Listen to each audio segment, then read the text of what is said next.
The roots of this big tree tore apart this sidewalk, but the more significant damage is up there on the house. It destroyed that dormer, and the owner was inside. We get the airplanes coming by here to go to Logan, and I thought, sure, a plane had crashed out here. The jolt was so violent, 81-year-old Bob Johnson thought it had to be bigger than a tree. But as he stepped outside, the sidewalk was heaving, and that massive tree out front had sliced right through the dormer. And as he told us he would be staying with relatives tonight, he got yet another scare. My sister that owns the house, she's down in the... Somehow, the home is still supporting the massive tree as crews figure out how to remove it. Just got a phone call from the fire department, said I have a tree on my house.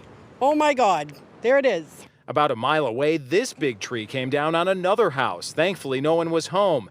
And another very close call in Middleton, as a man driving down 114 is stopped in his tracks as a big tree comes down on his car. Thankfully, no serious injuries in this wild weather today, and now there is a notice on this home. No one, at least for now, is allowed inside. In Lynn, John Atwater, WCVB News Center 5.